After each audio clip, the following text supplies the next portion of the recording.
Imagina una mansión con 110 habitaciones, un palacio rebosante de Rembrandts y Vermeers, una residencia tan espléndida que eclipsaba cualquier cosa en Europa. Ahora visualízala abandonada, pudriéndose, con vidrios rotos, techos hundidos y grafitis cubriendo paredes de mármol que antes albergaban obras de arte invaluables. Esto es Langwood Hall.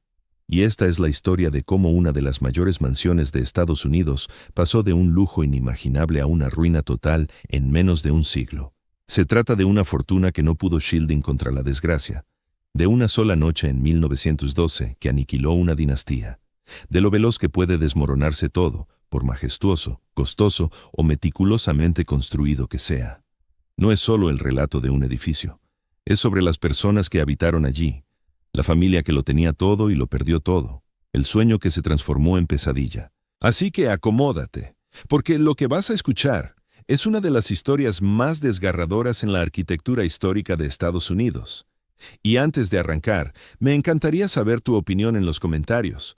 ¿Qué os atrae más de estas mansiones de la Edad Dorada? ¿Alguno de vosotros ha visitado Langwood Hall en vivo? Dejad vuestras ideas abajo. Y si os gustan estas inmersiones profundas en la historia olvidada de América, dadle al like y suscribíos. Vuestro respaldo me permite seguir elaborando estos documentales y reviviendo estas historias fascinantes. Vale más de lo que imagináis. Ahora, retrocedamos a 1897, cuando Langwood Hall abrió sus puertas por primera vez, el palacio que rivalizaba con los reyes. En el opulento suburbio de Filadelfia, en Elkins Park, tras rejas de hierro oxidado y jardines invadidos por la maleza, se erige un espectro. No de esos etéreos de los cuentos infantiles, sino algo mucho más inquietante.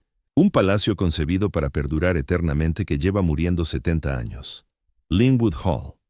Si no os suena, no sois los únicos. La mayoría de los estadounidenses lo desconocen. Pero en 1897, cuando sus puertas se inauguraron, esta mansión era tan célebre como cualquier estructura del país. 110 habitaciones que abarcaban 70,000 pies cuadrados. Erigida al estilo de un château francés, pero adaptada a las ambiciones yanquis, lo que implicaba más grande, más imponente y más caro de lo que los franceses hubieran soñado. Para captar qué simbolizaba Langwood Hall, hay que evocar la Edad Dorada en su apogeo absoluto. Era 1897, cuando los magnates industriales de América superaban en riqueza a los monarcas, cuando las fortunas se medían en decenas de millones, miles de millones en euros actuales, y cuando presumir de esa opulencia no se veía como grosero, sino como lo normal. Carnegie tenía su castillo en Escocia. Vanderbilt había levantado varios en Carolina del Norte, y Peter A.B. Widener, él erigió su propio Versalles justo a las afueras de Filadelfia. Las cifras por sí solas marean. 110 habitaciones, pero no de las que tú y yo habitamos. Estas contaban con techos de 20 pies, paredes tapizadas en damasco de seda traído de Francia, suelos pavimentados con mármol exótico de Italia. La escalera principal, esculpida de un solo bloque colosal de mármol, ascendía 3 pisos y era tan ancha que 10 personas podían subirla de la mano. El salón de baile albergaba a 300 invitados para cenar y aún sobra espacio para una orquesta y bailes posteriores. 62 baños. En 1827, cuando la mayoría de los estadounidenses usaban letrinas, la casa de Peter Widener disponía de 62 baños con agua caliente y fría, sanitarios de porcelana y toalleros calefactados. Incluía una piscina cubierta, por supuesto, con azulejos elaborados que valían más que el sueldo vitalicio de la gente común. Un carril de bolos, un gimnasio, un teatro para espectáculos privados de la familia. Pero el despilfarro auténtico no radicaba en las cañerías o el mármol. Estaba en lo que adornaba las paredes. Peter Widener fue uno de los más grandes coleccionistas de arte en la historia de Estados Unidos, y Langwood Hall se diseñó para custodiar sus joyas, pinturas de Rembrandt, obras de Vermeer, Van Dyck, Rafael, Donatello. No copias, originales. Una sola sala de exposiciones en Langwood atesoraba más valor artístico que la mayoría de los museos estadounidenses. La casa en sí la proyectó Horace Trumbauer, un arquitecto de Filadelfia que tan solo tenía 27 años cuando Widener le encargó el trabajo. Trumbauer era un genio, emprendedor, y captaba a la perfección lo que su patrón buscaba, no meramente una vivienda, sino una declaración. Linwood Hall proclamaba al mundo que Peter Widener había triunfado, que igualaba a cualquier aristócrata europeo, que el dinero americano podía adquirir todo lo que la cultura del viejo continente ofrecía y mejorarlo. La arquitectura era neoclásica. Piensa en columnas, simetría, proporciones ideales, inspiradas en la Grecia y Roma antiguas vía el diseño palaciego francés. El exterior era de piedra caliza de Indiana, el mismo material de muchas de las grandes obras americanas. Brillaba dorado bajo el sol y podía perdurar 1000 años si se cuidaba. Esa era la intención. Esta casa se construyó para la eternidad. Los terrenos igualaban la grandiosidad de la mansión. Jardines formales ideados por un paisajista formado en Francia. Fuentes, esculturas, un establo para carruajes más grande que la mayoría de las casas americanas, dependencias para el personal que albergaban a decenas de sirvientes en condiciones que resultaban notablemente cómodas según los cánones de la época. Widener, con todos sus defectos, cuidaba bien de su personal. Cuando Linwood Hall se terminó, la alta sociedad de Filadelfia se quedó boquiabierta. Era un derroche de proporciones que parecía casi antipatriótico. Claro, la Edad Dorada se trataba de exhibir la riqueza, pero esto era distinto. Parecía como si hubieran trasplantado a la realeza europea a Pensilvania. La mansión había costado entre 8 y 10 millones de dólares en su construcción, lo que hoy equivaldría a unos 300 millones. Y eso sin contar el arte que Widener acumuló en su interior, valorado en decenas de millones más. Los críticos lo tildaron de ostentoso, vulgar, un monumento al egoísmo. Sin embargo, todos acudían de visita porque resultaba imposible no quedar impresionados por lo que Widener había levantado. No se trataba de un alarde barato de dinero fresco, era una grandeza auténtica, realizada con un gusto impecable y recursos ilimitados. Cada detalle era impecable, cada sala, una obra de arte. Peter Widener, a sus 53 años, se erigía en su palacio terminado, rodeado de una opulencia que hubiera suscitado envidia en Luis XIV, y tenía motivos para pensar que su linaje habitaría esa casa por generaciones. Sus hijos eran empresarios exitosos. Sus nietos crecían en el lujo. El apellido Widener perduraría, y Linwood Hall sería su joya de la corona, su legado eterno al triunfo americano. No podía imaginar que en 15 años una desgracia devastaría a su familia, que en 50 años su palacio quedaría deshabitado, que en 70 años estaría en ruinas, saqueado y al borde del derrumbe, que el nombre Widener se recordaría no por esa magnífica residencia, sino por los que figuraban en la lista de víctimas del Titanic. Pero nos estamos adelantando. Para comprender cómo Linwood Hall pasó de ser un palacio a un montón de escombros, de orgullo a catástrofe, hay que conocer al hombre que lo erigió. Y la historia de Peter Widener es la esencia pura de la Edad Dorada, implacable, genial y al final desgarradora. Peter A. B. Widener, el magnate del tranvía urbano. Peter Arrell Brown Widener nació en Filadelfia en 1834 en una familia humilde sin recursos.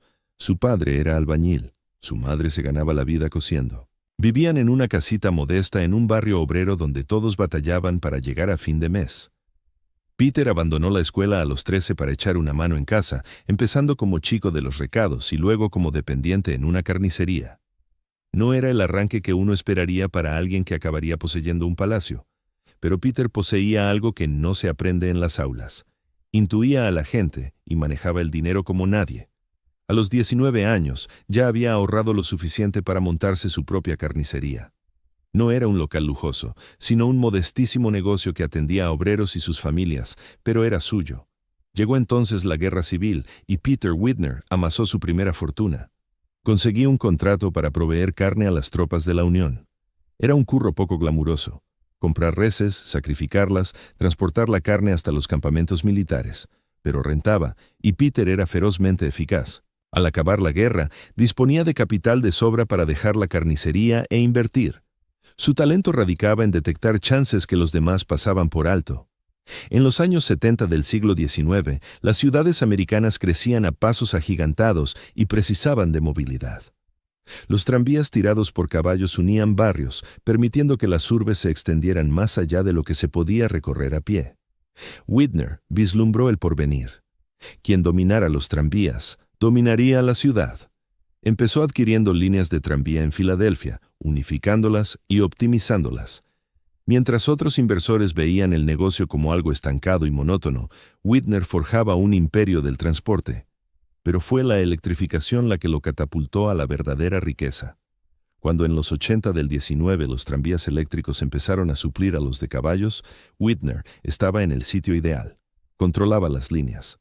Tenía fondos para modernizarlas y conexiones políticas, forjadas a base de donativos estratégicos y pactos en las sombras, que le garantizaban concesiones ventajosas de los ayuntamientos. Peter Whitner no solo poseía los tranvías de Filadelfia, poseía el pulso mismo de la ciudad. Era un monopolio descarado y lo enriqueció de forma espectacular. Se expandió más allá de Filadelfia, tranvías en Chicago, trenes elevados en Nueva York, transporte en Baltimore. Toda urbe americana en auge demandaba lo que Whitner ofrecía, y él se llevaba su tajada de cada iniciativa. Sus tácticas eran agresivas, absorbía a rivales, arruinaba a otros, creaba trusts para esquivar la competencia. Era la norma entre los titanes de la Edad Dorada, pero le granjeó un montón de adversarios. Los trabajadores lo detestaban por mantener salarios bajos, los reformistas lo señalaban por corromper a los gobiernos locales, otros empresarios lo envidiaban por su hegemonía. A Whitner le traía sin cuidado. O mejor dicho, sabía que en la Edad Dorada o mandabas o te mandaban. Carnegie aplastaba a la competencia en el acero, Rockefeller en el petróleo, Whitner en el transporte citadino. Así funcionaban los negocios, y pontificar sobre moral era cosa de quienes no daban la talla. Hacia los 90 del 19, Peter Whitner era uno de los 20 hombres más acaudalados de Estados Unidos. Su fortuna se calculaba en una cifra que oscilaba entre los 50 y los 100 millones de dólares, una cantidad abrumadora en una época en que un obrero podía ganarse apenas $500 al año. Formaba parte de consejos directivos en empresas, invertía en entidades bancarias, servicios públicos e industrias por todo el país. Era un influyente intermediario capaz de impulsar o arruinar compañías con una sola frase. Sin embargo, lo que distinguía a Whitner de otros magnates de la época era su auténtico pasión por el arte y la cultura. No se trataba de una pose ni de un intento de ascenso social. Peter Whitner, que había abandonado la escuela a los 13 años, se había formado por su cuenta. Devoraba libros sin cesar. Viajaba una y otra vez a Europa, recorriendo museos, analizando cuadros, profundizando en esculturas y antigüedades. Forjó un gusto refinado y disponía de recursos ilimitados para satisfacerlo. Al emprender la construcción del Linwood Hall, no buscaba solo ostentar su opulencia. Pretendía erigir una residencia a la altura de la colección de obras que había reunido. En muchos aspectos, la mansión funcionaba como un museo con habitaciones para dormir. Las salas de exposición en la planta baja se idearon expresamente para resaltar su Rembrandt, su Verrier y sus joyas del Renacimiento. Anhelaba habitar rodeado de esplendor y deseaba que sus hijos y nietos crecieran valorando el patrimonio cultural, más allá de acumular riquezas. Su existencia familiar aparentaba ser idílica.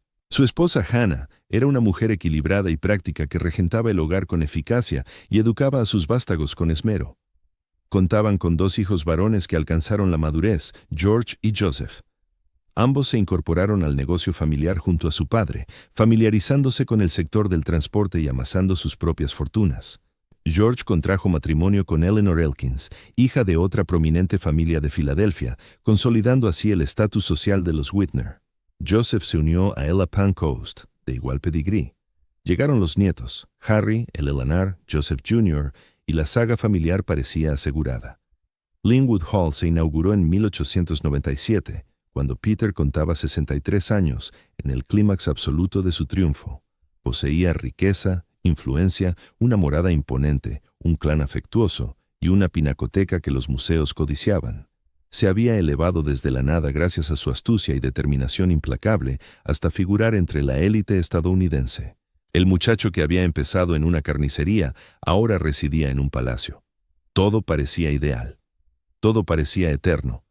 Y tal vez esa fue la única equivocación genuina de Peter Whitner, confiar en que el éxito, una vez conquistado, perduraría indefinidamente. Pues en solo 15 años, el océano más gélido del planeta se tragaría a su hijo y a su nieto, y ni toda la fortuna ni el poder del mundo podrían rescatarlos. La obra maestra de Horus Trampau. Con 27 años, déjese eso asimilar un instante. El profesional que trazó los planos de una de las residencias más grandiosas de Estados Unidos, una edificación que emularía a Versalles en sí misma, tenía apenas 27 años cuando Peter Whitner lo contrató. Horus Trumbauer no había pisado una facultad de arquitectura, no podía costearlo. Había iniciado como delineante a los 16, adquiriendo conocimientos en la práctica, examinando construcciones del mismo modo que Peter Whitner escudriñaba las pinturas, con obsesión, avidez, autoenseñándose lo que otros captaban de catedráticos. A mediados de los 20, Trumbaugh había establecido su propio estudio en Filadelfia. Había proyectado algunas viviendas para clientes adinerados, trabajos decentes, sólidos, pero sin destacar especialmente. Entonces, Peter Whitner entró en su despacho. Imagínese estar en el lugar de Trumbaugh en ese instante. Uno de los hombres más ricos de América le encarga a usted, que apenas ha salido de la veintena, diseñar su palacio, no una simple casa, sino un palacio. El presupuesto es irrelevante. Hágalo extraordinario. Hágalo inmortal. Hágalo saber a Filadelfia que Peter Whitner ha alcanzado la cima. La mayoría de los arquitectos habrían flaqueado. Trumbaugh se puso manos a la obra. Pasó meses en Europa, con cuaderno de bocetos en mano, absorbiendo los grandes châteaux franceses. Paseaba por Versalles, calibrando proporciones a simple vista, descifrando cómo los maestros galos generaban esa sensación de majestad abrumadora. Exploró palacios italianos, fincas rurales inglesas, castillos germanos.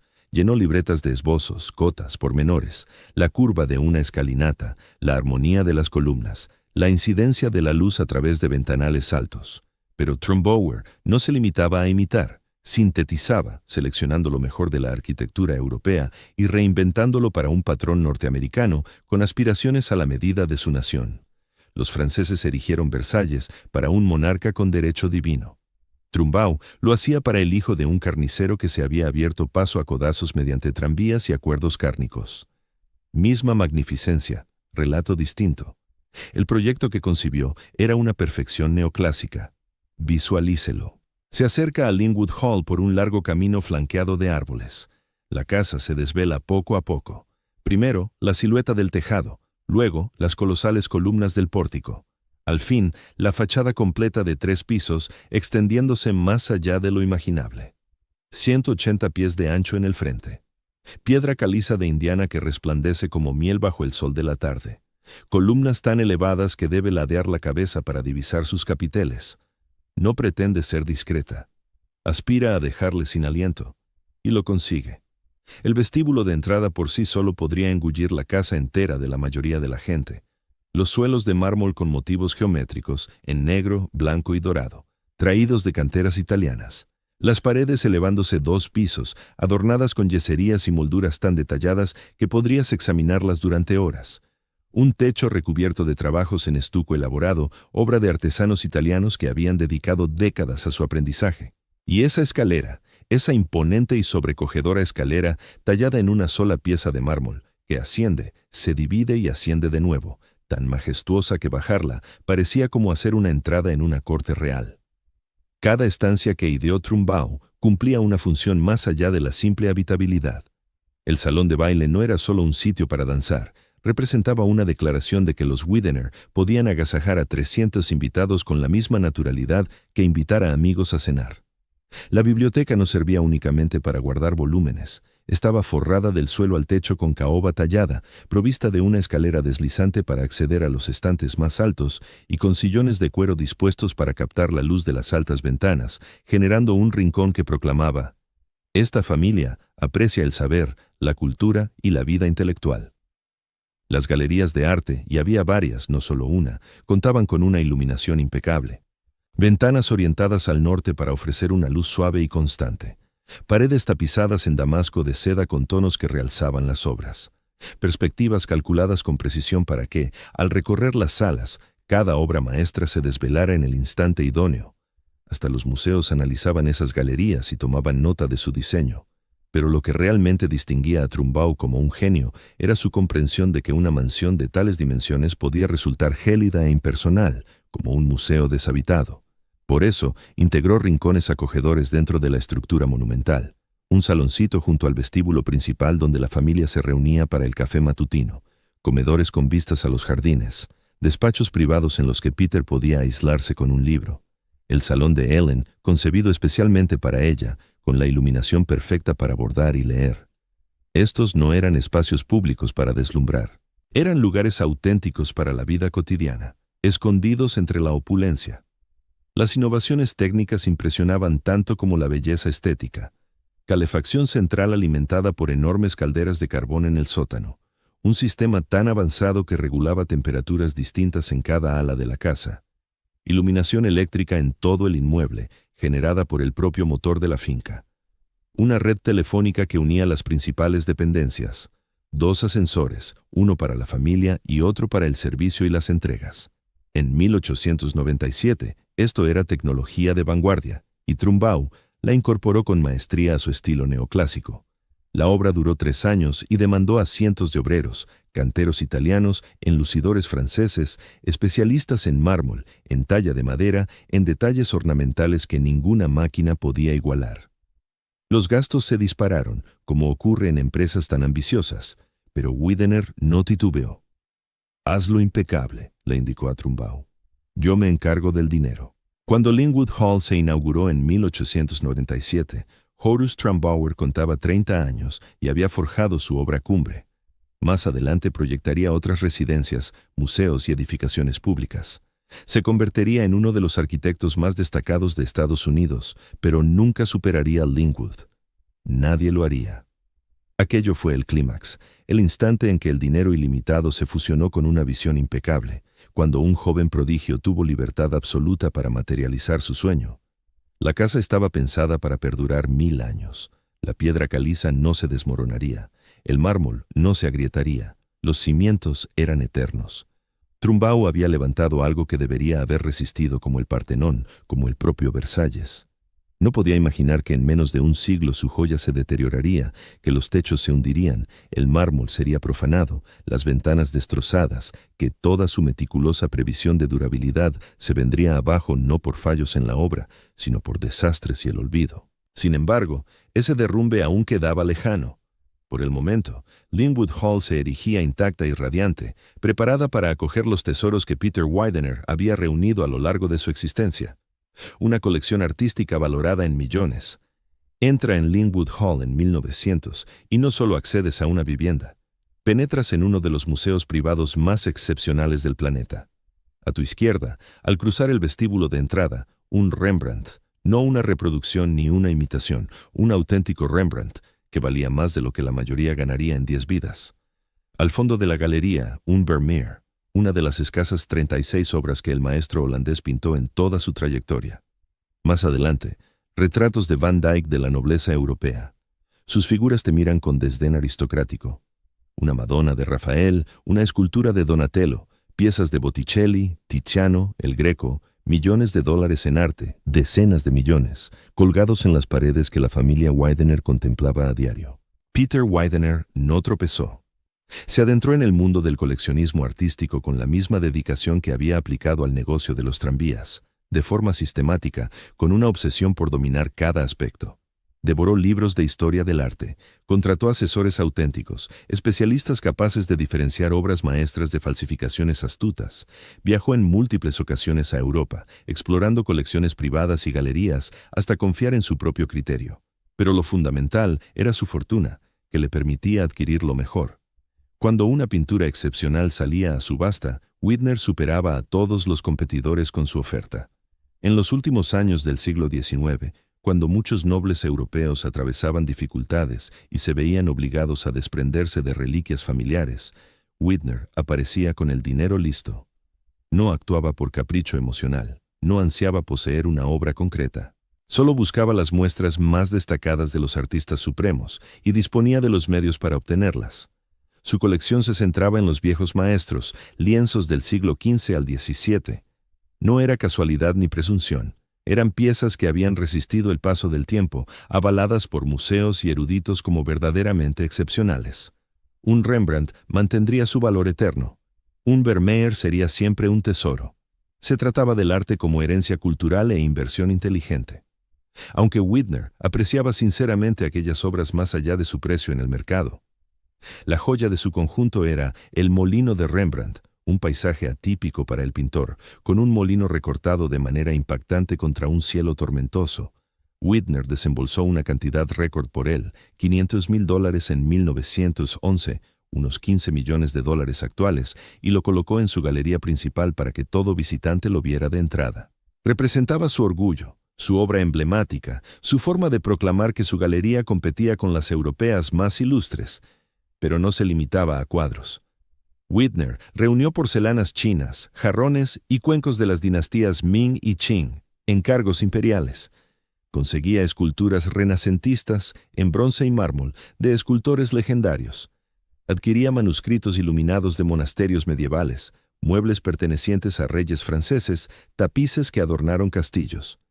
Cada rincón de Linwood Hall albergaba tesoros que el común de la gente solo contemplaría en museos. Sus hijos heredaron esa afición. George, el mayor, cultivó un gusto refinado propio.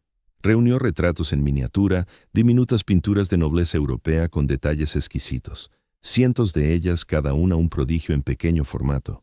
Sumó libros raros, primeras ediciones, manuscritos. Su biblioteca personal en Linwood igualaba las de universidades. Cuando George y su familia cruzaban a Europa, lo que ocurría con frecuencia y por estancias prolongadas, recorrían galerías y anticuarios, siempre en busca, siempre aprendiendo, siempre sumando piezas. La familia comprendía que aquella colección trascendía la mera opulencia. Era cultura, formación, un legado perdurable. Peter deseaba que sus nietos crecieran inmersos en la belleza, comprendiendo que existían valores que el dinero no podía adquirir. Aunque, paradójicamente, él los había comprado. Quería ligar el apellido Whitner no solo a tranvías y transacciones comerciales, sino a refinamiento, saber y custodia del patrimonio artístico universal. El joven Harry Whitner, hijo de George, mostraba una pasión especial por los libros. Hacia sus 20 y tantos años, había reunido un conjunto impresionante de volúmenes infrecuentes, primeras ediciones de Shakespeare, páginas de la Biblia de Gutenberg, manuscritos que cualquier académico codiciaría. Hablaba de legarlos eventualmente a Harvard, su universidad, para erigir una biblioteca con el nombre familiar que beneficiara a investigadores por generaciones. La paradoja, claro, radicaba en que la colección era demasiado valiosa, demasiado concentrada en un solo sitio. Linwood Hall era una residencia privada, no un museo con vigilantes y sistemas de alarma. Los tesoros se resguardaban solo con rejas de hierro y la creencia de que nadie osaría asaltar a una de las dinastías más acaudaladas de Estados Unidos. Las aseguradoras titubeaban ante la cobertura de tales bienes, pero Peter descartaba las inquietudes. Aquello era su morada. Esos eran sus bienes. Debían estar allí, entre parientes, no recluidos en bóvedas museísticas. Para 1912, peritos valoraban la colección Whitner entre 5 y 10 millones de dólares, equivalentes a unos 150 y 300 millones hoy. Figuraba entre las media docena de colecciones privadas más selectas de América, a la altura de las de Hill P. Morgan y Henry Clay Frick. Museos europeos consultaban por adquisiciones. Eruditos pedían permiso para examinar obras específicas. La colección Whitner había alcanzado estatus mítico. Peter contaba 78 años, había forjado su imperio, había levantado su palacio, lo había poblado con las cumbres del arte mundial. Su familia prosperaba, hijo exitoso, nietos con futuro. Todo lo soñado se había materializado. Aquella primavera, George Whitner planeó un viaje majestuoso por Europa con su esposa Eleanor y su hijo Harry. Recorrerían galerías, buscarían novedades para la colección, gozarían del París primaveral. Sería un periplo familiar, una celebración de su triunfo y herencia cultural. Reservaron billetes de regreso en un buque novedoso, el transatlántico más imponente y opulento construido hasta la fecha. El navío respondía al nombre de Titanic y les arrebataría cuanto poseían. La saga que lo tenía todo. Primavera de 1912. La clan Widener se halla en el pináculo de su influencia. Peter cuenta 78 años, aminora el paso, mas conserva la astucia, sigue inmerso en los asuntos comerciales, recorre aún sus salas en Linwood, contemplando su Rembrandt. Su esposa Hannah, tras lustros de unión, domina cada rincón de su mansión, recuerda el nombre de cada criado, supervisa con precisión el manejo de una morada que demanda 60 personas solo para operar. Su vástago George, con 50 primaveras, encarna el ideal paterno, emprendedor genial que ha multiplicado la hacienda familiar. Erudito, refinado, a gusto en salones de directivos o exposiciones pictóricas. Casado con Eleanor Elkins, inteligente y atractiva, oriunda de una de las linajes más distinguidos de Filadelfia. Juntos han forjado una existencia que aparenta ser bendecida, y ahí surge Harry, el hijo de George y Eleanor, de 27 años, formado en Harvard, fervoroso por los volúmenes infrecuentes con esa devoción obsesiva que su abuelo aplicó a los tranvías. Harry ya ha reunido un fondo que despierta la codicia de los bibliófilos, ediciones Príncipe, códices, joyas literarias. No cesa de charlar sobre legarlo todo a Harvard, erigir una biblioteca, dejar un legado perdurable. La familia se desplaza cual monarcas porque, en esencia, son la realeza yanqui. Vagones férreos exclusivos que funcionan como residencias rodantes, con alcobas, salones de estar, comedores, todos forrados en caoba y equipados con los enseres más selectos. Al llegar a Nueva York, les aguardan apartamentos en los hoteles más exclusivos. Cuando cruzan a Europa, eligen las cabinas más lujosas de los vapores más distinguidos. La existencia en Linwood es un lujo meticulosamente orquestado. El desayuno se sirve en porcelana cuyo precio por plato supera el jornal mensual de un obrero. Las mañanas transcurren en la biblioteca o las galerías artísticas. Las tardes, paseando por Filadelfia en carruajes a medida. Más adelante, en automóviles de alto standing.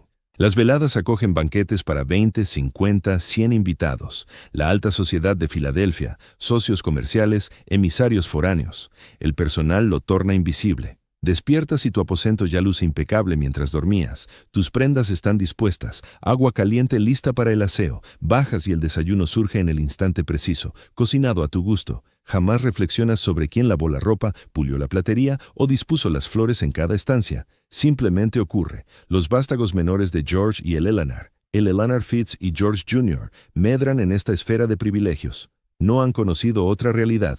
El palacio les resulta cotidiano. Los sirvientes, intangibles. Las obras en las paredes, Rembrandt, Vermeer, son el aspecto habitual del hogar. Frecuentan los colegios más prestigiosos, cuentan con preceptores de élite, contraerán matrimonio con otras fortunas y perpetuarán este universo. Pero el caudal no adquiere una cosa: amparo ante el destino, resguardo de la azarosa contingencia. Los Widener se han blindado contra casi todo: miseria, penurias, ostracismo social, inestabilidad.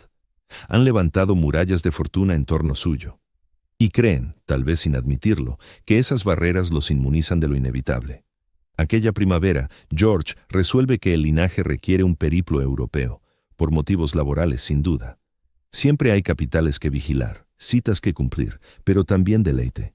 París en su esplendor primaveral, galerías londinenses, adquisiciones artísticas. Harry anhela contactar libreros raros en la capital británica. Ha oído de una edición de 1598 de Francis Bacon, posiblemente en venta.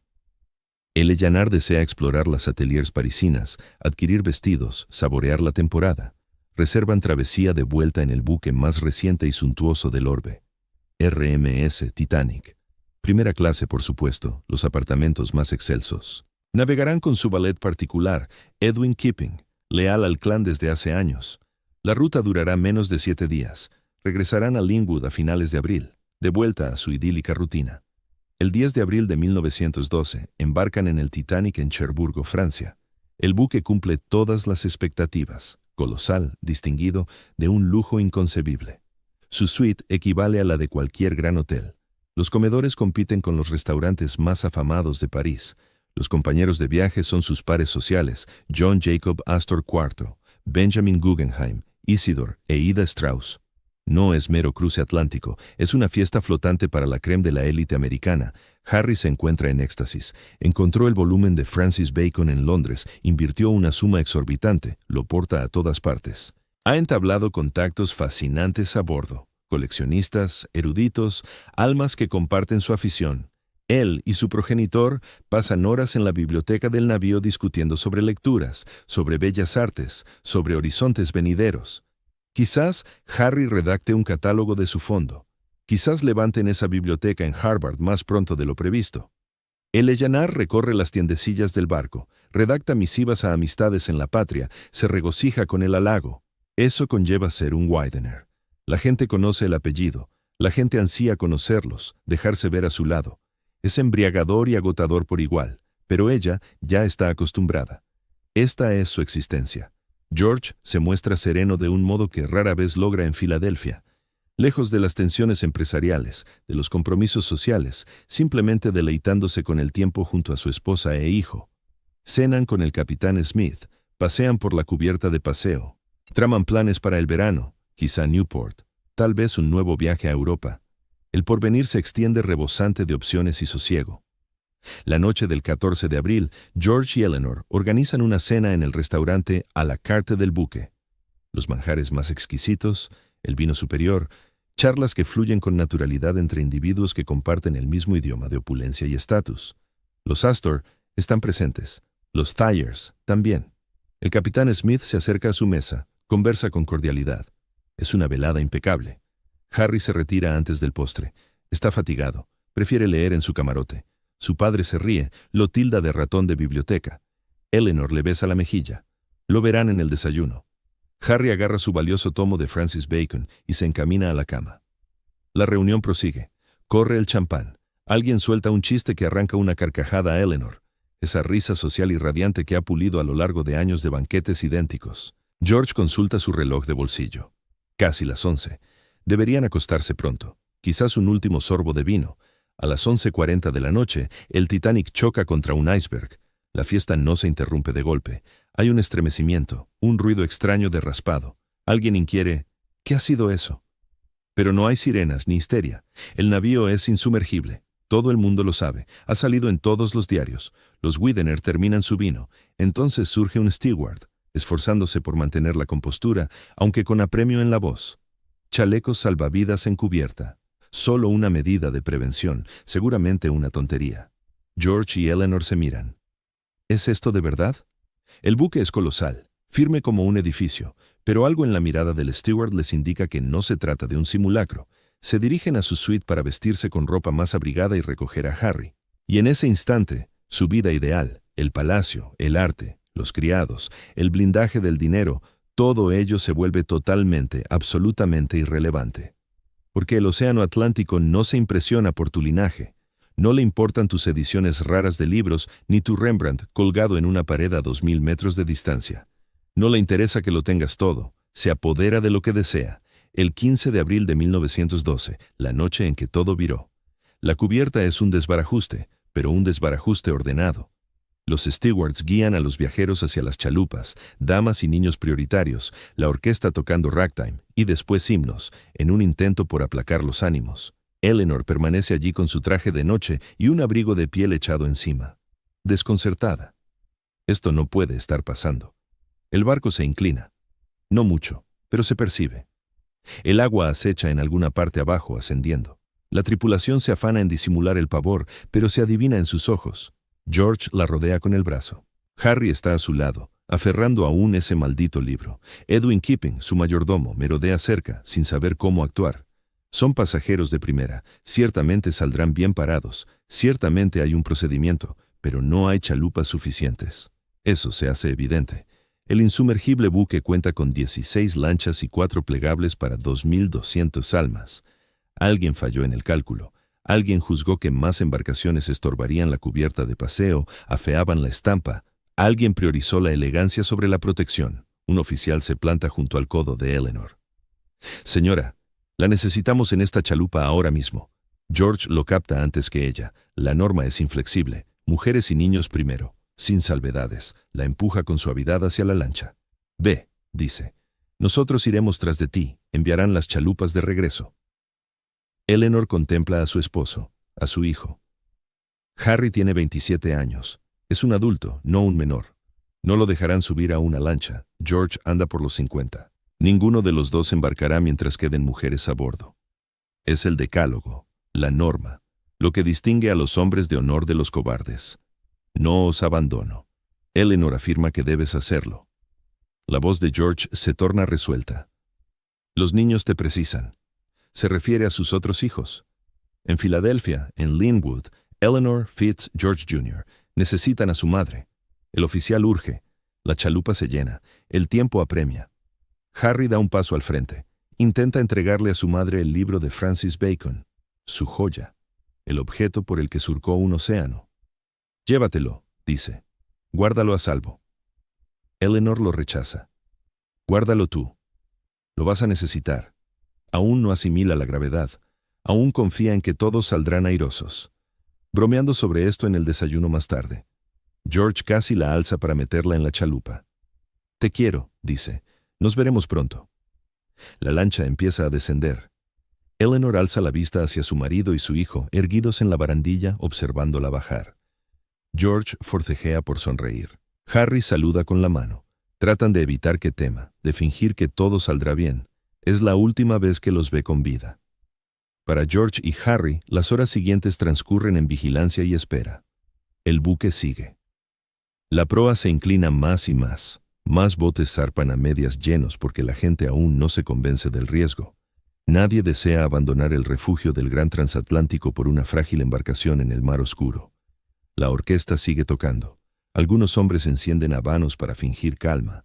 Otros regresan al interior en busca de coñac. George y Harry permanecen en cubierta.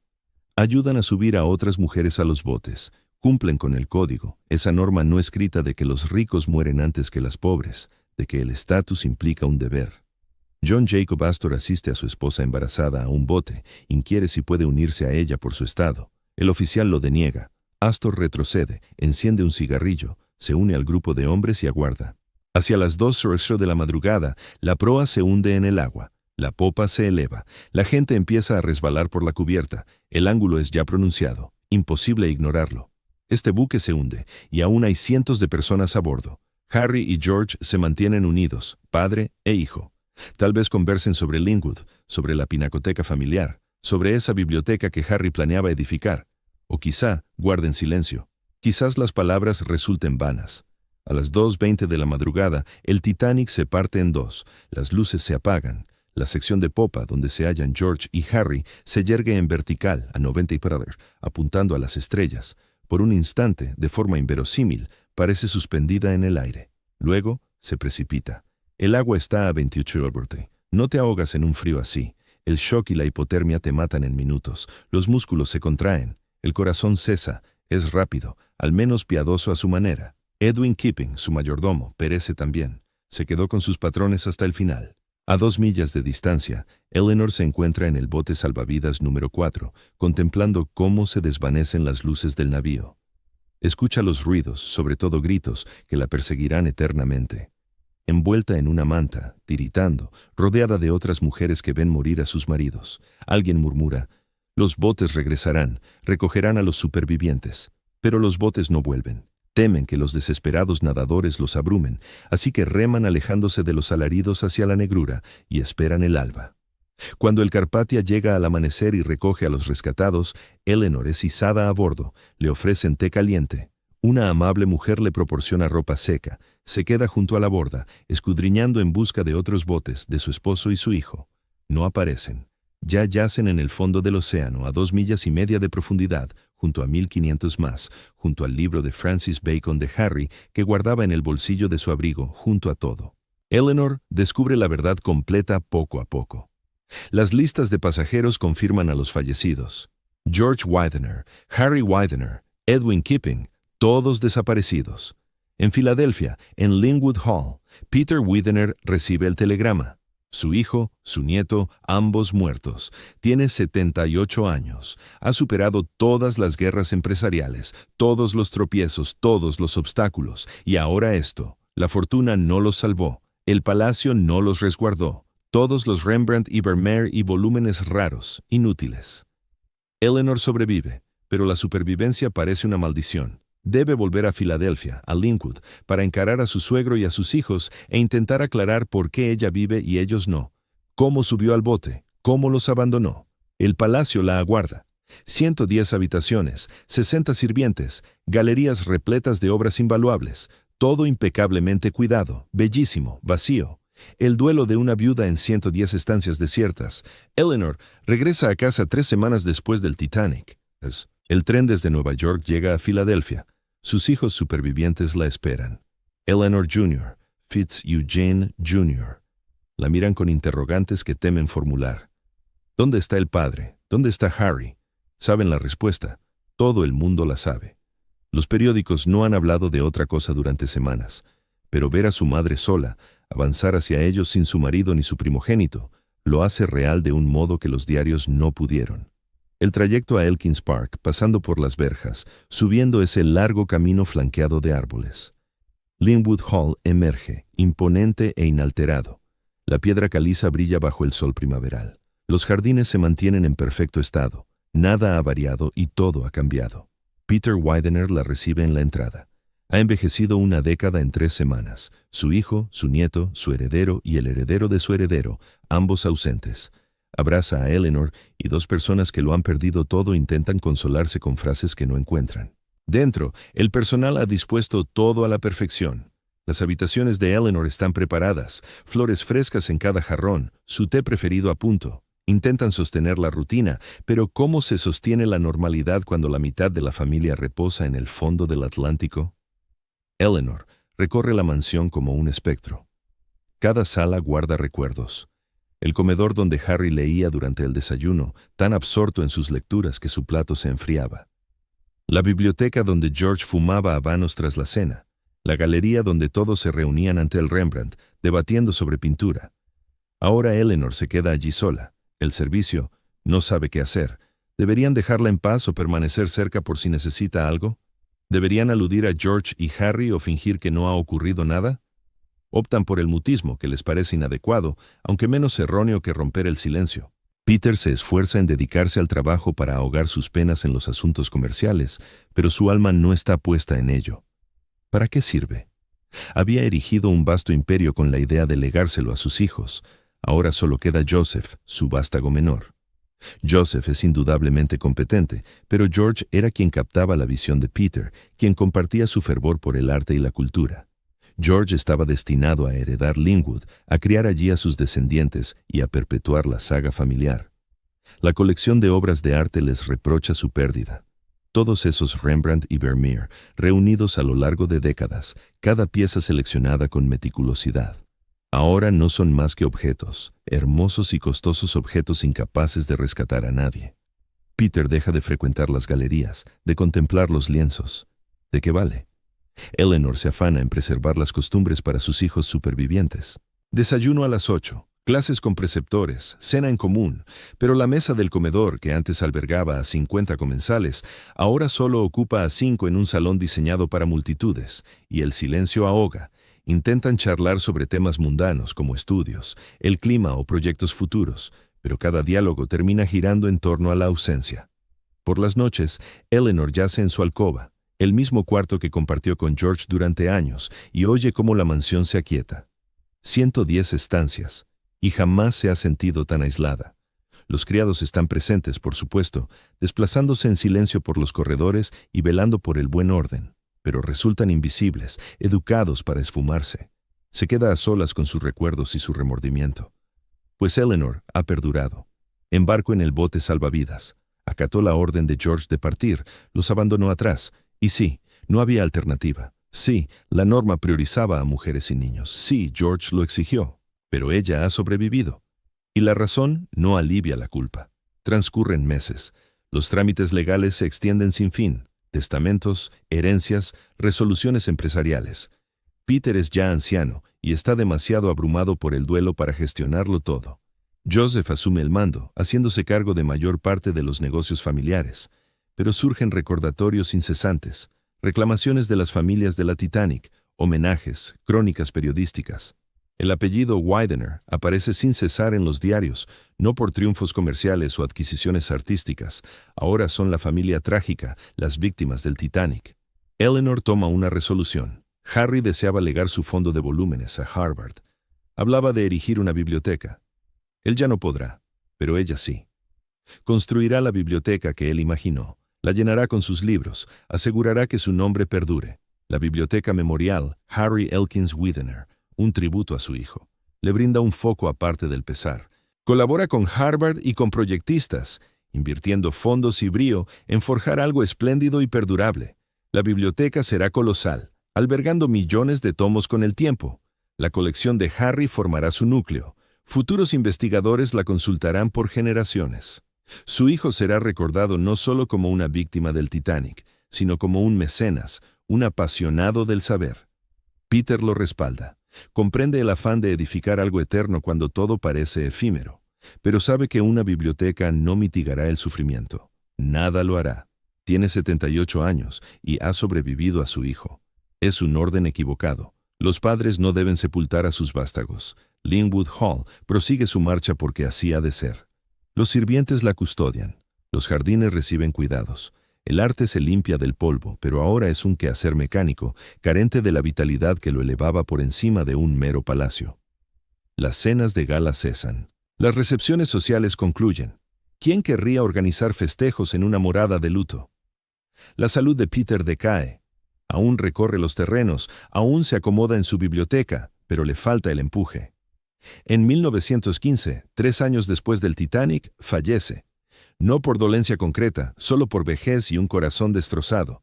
Había levantado un imperio, atestado un palacio de joyas, fundado una dinastía, y murió consciente de que su legado meticulosamente forjado se desmoronaría. Eleanor se queda en Linwood junto a sus hijos y la viuda de Peter, Hannah, pero es una mera espera. Mantienen el statu quo, no viven de verdad.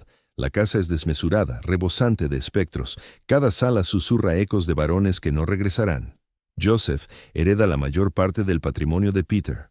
Es acaudalado, sin duda apto para sostener Linwood, pero posee su propia vivienda, su propia prole. Linwood siempre fue el sino de George, no el suyo. Ahora es una carga, costosa, poco práctica, embrujada. La colección artística empieza a dispersarse. Algunas obras van a museos, donadas, vendidas, obsequiadas. Peter ansiaba que permaneciera unida, expuesta en Linwood por siempre. Pero, ¿de qué sirve ahora? Mejor que el público contemple estas obras maestras que tenerlas ocultas en un palacio que nadie pisa. Eleanor acaba contrayendo nuevas nupcias con un catedrático de Harvard, alguien ajeno por completo al mundo de excesos de la Edad Dorada. Viven con sosiego, con sencillez. Ella no vuelve a Linwood salvo por visitas familiares ineludibles. Demasiados recuerdos, demasiado afán. Llega la Primera Guerra Mundial y con ella, profundos cambios sociales. La era dorada ha terminado por completo. Los impuestos sobre herencias convierten el cuidado de residencias como Linwood en un castigo financiero. El personal se escasea porque la gente opta por empleos más atractivos en fábricas y despachos. Toda la red que sostenía estos palacios, mano de obra barata, fortunas sin gravámenes, tolerancia social a la desigualdad extrema, se desvanece. Linwood Hall resiste, aunque se extingue de forma gradual, casi inadvertida, pero se extingue. Se cierran estancias. El equipo se reduce. Los jardines, antes impecables, ahora solo se conservan. Nadie habita allí de manera permanente. Pertenece a la familia, está a su nombre legalmente, se visita de cuando en cuando, pero no se aprecia ni se habita. Sin vitalidad, hasta el palacio más majestuoso se reduce a mera arquitectura. Piedra, mármol y yeso, sin duda hermosos, de valor histórico, apreciados, pero vacíos en aspectos que no dependen de una ocupación física. La familia Widner posee otras viviendas, otras pasiones.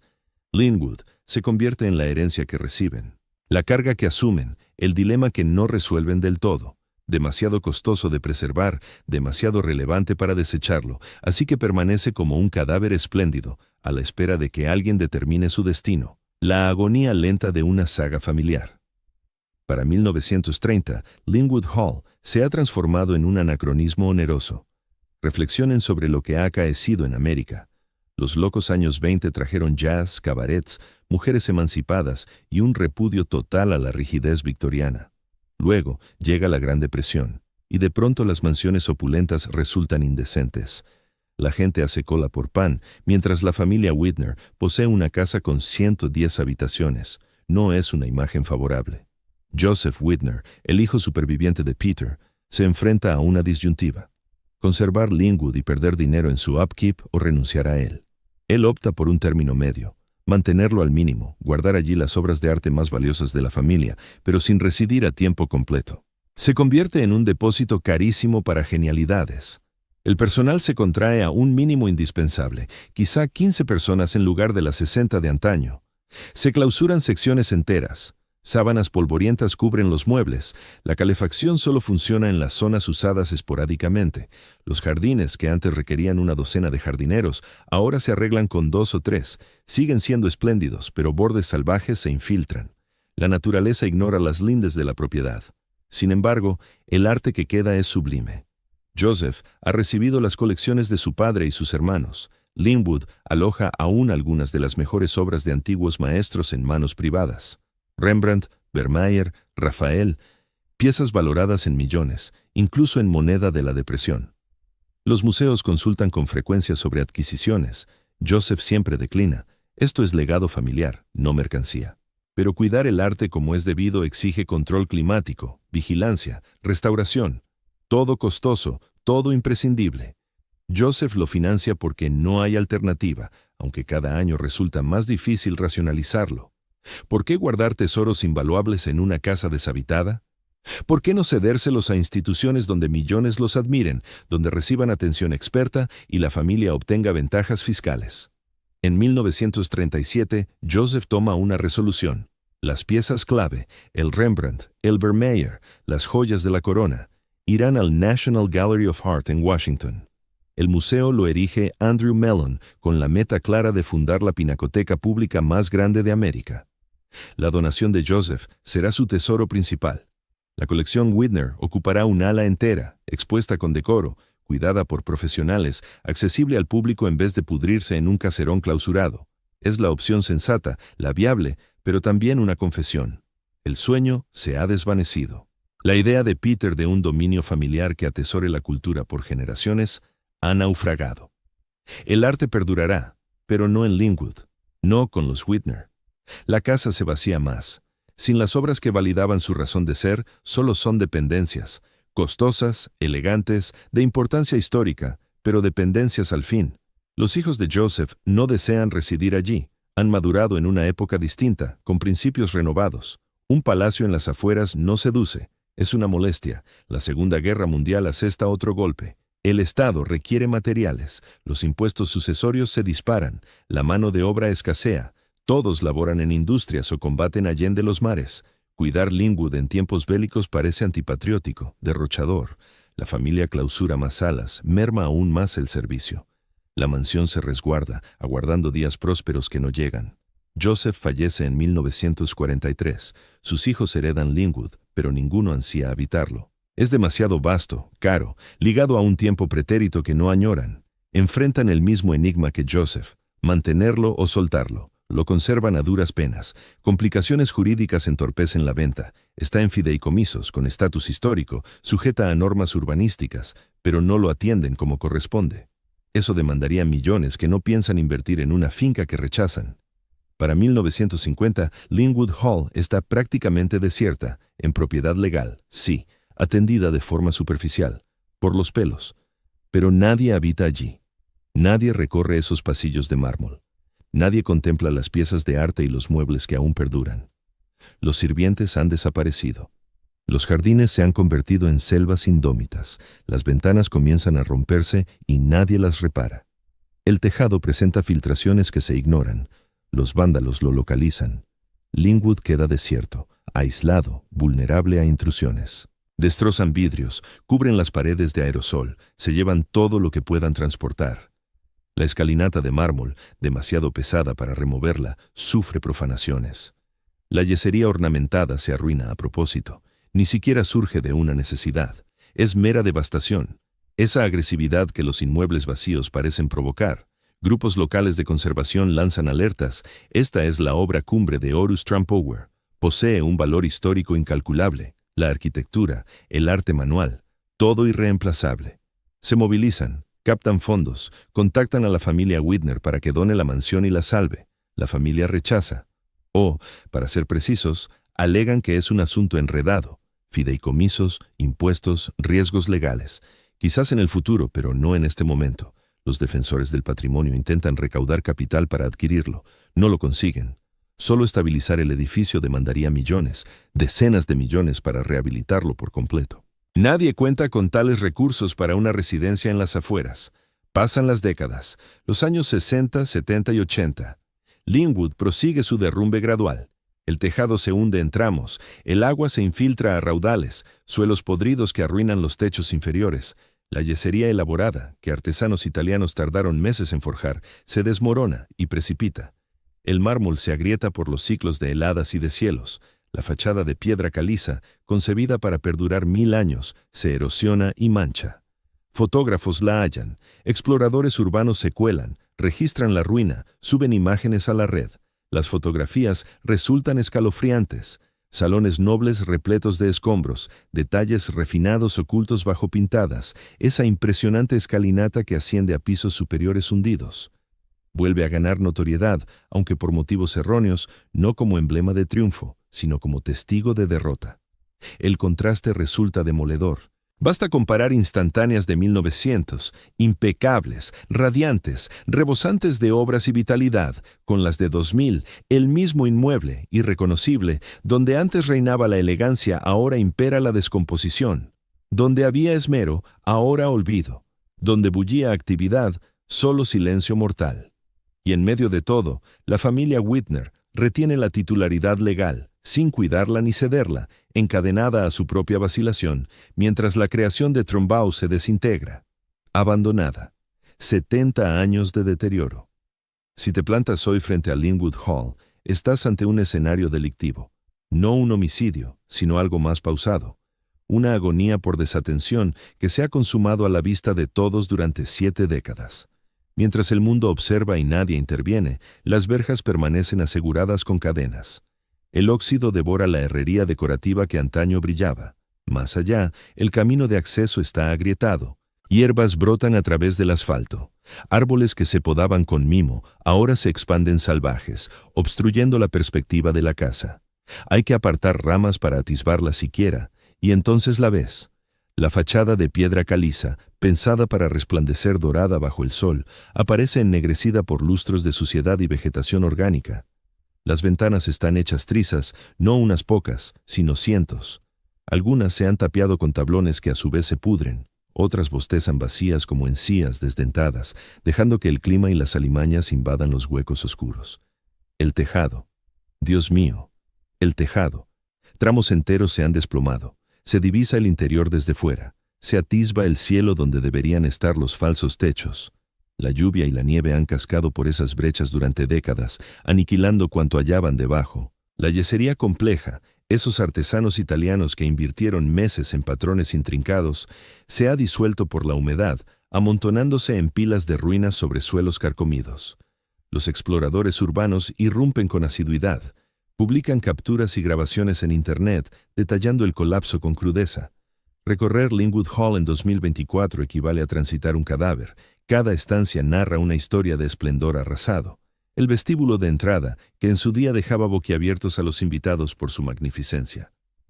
El suelo de mármol está fisurado y ennegrecido. Las paredes, tapizadas antaño en damasco sedoso, solo conservan jirones de tela colgando. Las pintadas lo salpican todo. No grafitis creativos, sino meras firmas, insultos, el desaguisado impulsivo de quienes empuñan latas de pintura sin miramiento por el pasado. Esa escalinata, la grandiosa de mármol que costó una fortuna y se talló de un solo bloque, sigue en pie, firme en su estructura. El mármol no se corrompe, pero está plagada de aerosol, astillada y rota en puntos donde los vándalos han forzado su mutilación. Los balaustres, finamente esculpidos en mármol, han sido arrancados, hurtados, pulverizados. Lo que aquellos maestros forjaron en meses, unos necios lo aniquilaron en instantes. El salón de baile es un despojo.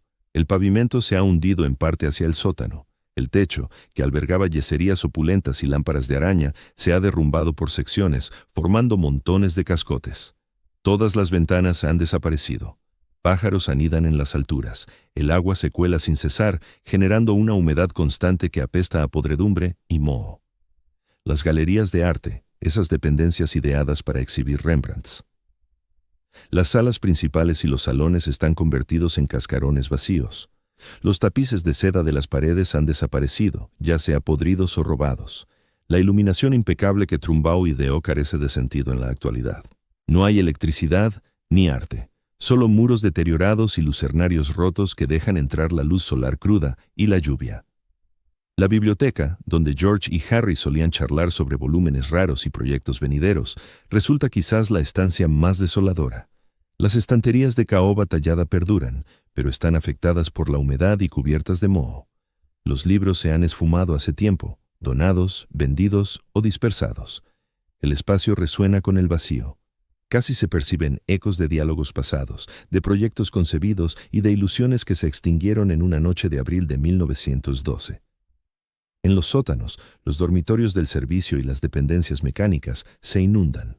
El sótano se llena de agua con cada chaparrón. El sofisticado sistema de calefacción, tecnología puntera en 1897, no es más que chatarra oxidada. Las cocinas han sido despojadas de todo cuanto valía. Tuberías de cobre, accesorios, cualquier cosa vendible ha sido arrancada por chatarreros. En el exterior, los jardines formales se han transformado en una selva. Los senderos han quedado invisibles bajo capas de hojarasca acumulada durante décadas. Las fuentes están estropeadas, repletas de agua estancada y basura. Las esculturas han sufrido actos vandálicos o han sido hurtadas. El propio establo para carruajes, un edificio notable, se ha derrumbado en parte. Las viviendas del personal son meras ruinas. Grupos de conservación han intentado repetidamente intervenir. Lo han procurado. En los años 90 se impulsó una iniciativa seria para inscribir Linwood Hall en el Registro Nacional de Lugares Históricos, con el fin de obtener protección oficial y fondos para rehabilitarlo. Lograron un éxito parcial. La mansión figura en el registro, pero eso no aporta recursos para la restauración, solo complica su derribo. Varios promotores han examinado Linwood a lo largo de los años. Podría transformarse en apartamentos, un hotel, un museo. Las cuentas nunca cuadran. El inmueble está demasiado maltrecho. La reparación ascendería a $50 millones, quizá 100 millones. ¿Y para qué? No ocupa un sitio que justifique un uso comercial. Los suburbios de Filadelfia no precisan una mansión de la Edad Dorada restaurada. Reclaman viviendas, comercios, oficinas. En 2012, justo un siglo después del Titanic, un colectivo de preservación convocó un simposio sobre Linwood. Arquitectos, historiadores y expertos en conservación se reunieron para debatir posibilidades. Recorrieron el edificio con precaución, pues presenta riesgos estructurales. Los suelos podrían ceder, los techos podrían desplomarse. No es un lugar seguro. Llegaron a la conclusión que todos intuían ya. Linwood Hall se halla más allá de toda salvación, no imposible de rescatar. Con fondos ilimitados todo es factible, pero en términos prácticos y realistas, sí lo está. Requeriría un multimillonario con una devoción personal por la arquitectura de la Edad Dorada y sin miramientos al rendimiento financiero. Tales individuos existen, pero adquieren residencias históricas en mejor estado y en ubicaciones más ventajosas. La familia Widener, a través de diversos fideicomisos y entidades jurídicas, sigue siendo propietaria, aunque se ve acorralada. No pueden costear su rehabilitación. Hablamos de fortuna, sin duda, pero no de miles de millones en liquidez para invertir en una obra sin retorno. Venderlo no resulta sencillo. ¿Quién adquiriría unas ruinas con gastos de restauración tan elevados? Demolerlo tampoco es viable. La designación histórica lo entorpece, y solo el coste de la demolición sumaría millones.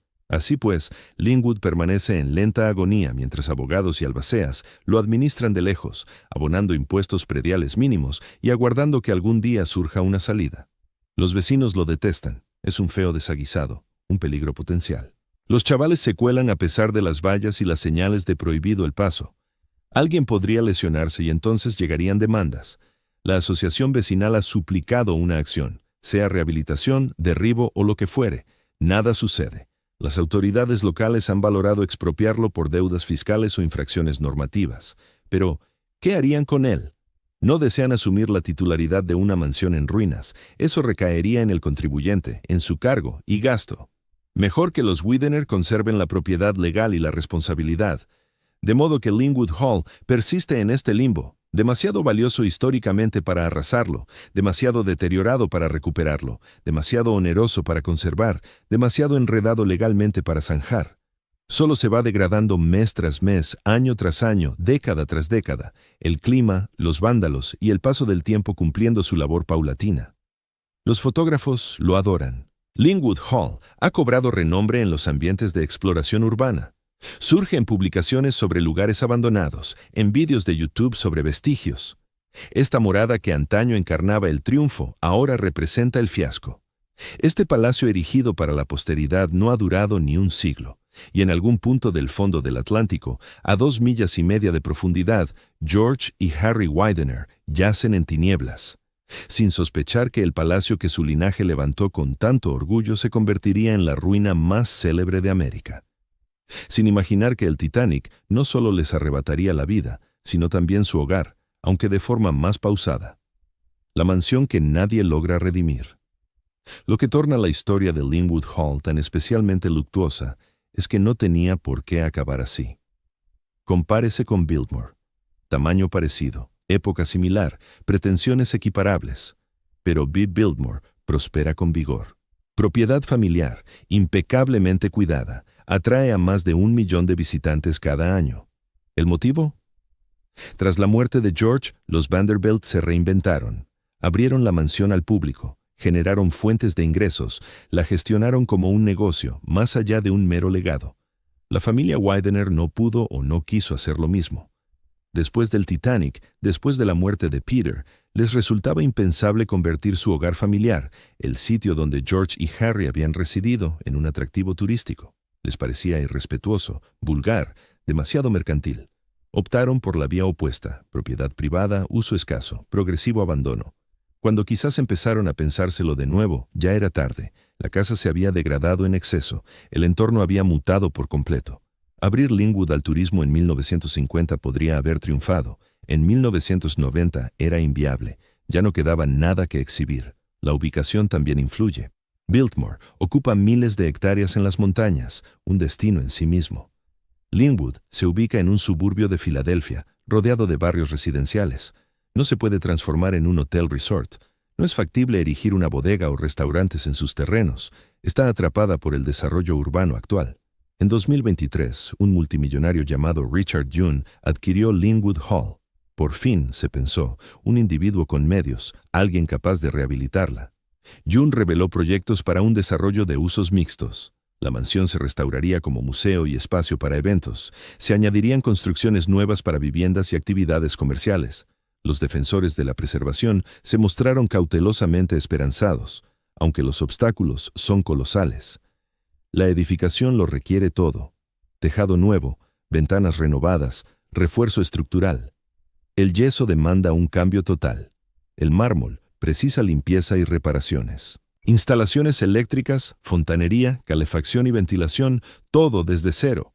Cada sistema colapsó hace décadas. Básicamente, se trata de reconstruir el interior conservando solo la fachada exterior. Las estimaciones de coste oscilan entre 50 y más de 100 millones de dólares. Y eso solo cubre la restauración, sin contar la adaptación a usos prácticos, ni los gastos legales de rezonificación y licencias, ni el mantenimiento continuo una vez concluida. La casa devoraba dinero en 1900, cuando era flamante. En 2025, como obra de rehabilitación, absorberá cantidades mucho mayores. ¿Logrará June sacarlo adelante? Quizá. Dispone de fondos y, al parecer, una pasión auténtica por el empeño. Sin embargo, la historia está plagada de planes ambiciosos de restauración que se desmoronaron al chocar con la realidad presupuestaria. Cuando los gastos no paraban de aumentar, cuando los inversores se echaron atrás, cuando el mercado viró de rumbo, aun si Linwood se restaura con éxito, ¿qué será? No el hogar familiar que imaginó Peter Widener, un escaparate de cultura. Eso es inalcanzable hoy. Terminará siendo algo comercial. Espacio para actos, museo, tal vez apartamentos en los pisos superiores, lo que sea que produzca ingresos para rentabilizar la inversión.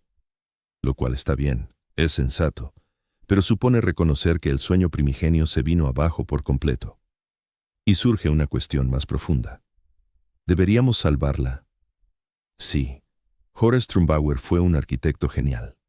Sí, el trabajo artesanal era excepcional. Sí, tiene un valor histórico notable. Pero Estados Unidos cuenta con recursos limitados para la conservación. Cada dólar invertido en Linwood es un dólar que no va a otros edificios históricos, a otras causas merecedoras. ¿Merece esta ruina 100 millones cuando esa suma podría rehabilitar 10 propiedades históricas menores, menos deterioradas? Los preservacionistas responden que sí. Linwood es singular, insustituible, una obra maestra. Los pragmáticos dicen que no. Entonces, está demasiado avanzada en su ruina, demasiado costosa, una batalla perdida. Ambas posturas tienen argumentos sólidos. No hay una respuesta inequívoca. Lo que sí está claro es que Linwood Hall encarna algo más que un solo inmueble. Es un emblema de cómo el éxito puede derivar en catástrofe con rapidez, de cómo la riqueza no blinda contra el destino, de cómo los proyectos más grandiosos pueden desintegrarse. Peter Widener construyó para la eternidad. Apenas obtuvo un siglo antes de que su palacio se convirtiera en escombros. La Edad Dorada engendró cientos de mansiones colosales. La mayoría han desaparecido, demolidas por su insostenible coste, reconvertidas en otros fines o, como Linwood, derrumbándose poco a poco. Las pocas que perduran, como Biltmore, son excepciones que confirman la norma. Estas residencias eran inviables, exigían un sistema económico concreto, mano de obra barata, fortunas sin impuestos, tolerancia social a la desigualdad extrema, elementos que ya no subsisten. Linwood Hall es el Versalles olvidado de América. No porque la gente ignore su existencia. Cualquiera puede buscarlo en Google, ver las imágenes, pero porque, como sociedad, hemos optado por ignorar lo que simboliza. El derroche, la inequidad, la convicción de que el dinero te preservaba de las tragedias. Ahora nos avergüenzan estos palacios, nos inquieta lo que revelan sobre la historia estadounidense. Pero hay algo provechoso en el recuerdo, en comprender que Peter Widener no era un villano de caricatura. Era un hombre hecho a sí mismo, apasionado por el arte y la cultura, que erigió algo sublime, cuya familia fue arrasada por un azar funesto. En apreciar que Linwood Hall surgió de un artesanado y una genialidad artística que hoy apenas podemos emular. En admitir que permitir su desaparición. Esa descomposición simboliza un auténtico suicidio cultural que arrasa con nuestro pasado porque nos genera malestar. Imagínate hoy parada frente a esas verjas herrumbradas. Contempla el palacio derruido entre la maleza de los árboles. Date cuenta de que lo que observas va más allá de cristales hechos añicos y tejados hundidos. Estás ante el cierre de un periodo histórico, la agonía de una ilusión, la encarnación tangible de lo veloz que un mundo entero puede derrumbarse. Peter Widener erigió Linwood Hall con la intención de que perdurara 1000 años. Tan solo resistió poco más de 100. George y Harry perecieron en una sola noche funesta. En cambio, su mansión se fue extinguiendo de forma paulatina a lo largo de décadas, con la mirada de todos puesta en ella. Hay ruinas que resultan poéticas, fortalezas medievales, conductos romanos, sitios en los que el paso del tiempo ha transformado el duelo en algo estético. Linwood Hall no entra en esa categoría. Es excesivamente moderna, excesivamente dolorosa. Todavía se distingue el esplendor que se proyectaba para ella, y eso intensifica el sufrimiento de su estado actual. Aquí radica el desenlace patético. Nada de llamas ni derribos, nada de un clímax espectacular, simplemente una erosión pausada y tenaz, el Versalles ignorado de Estados Unidos, desintegrándose en las afueras urbanas, a la espera de un salvador o de que los años concluyan al fin lo que la desgracia inició hace más de un siglo. El desenlace patético, el Versalles ignorado de Estados Unidos.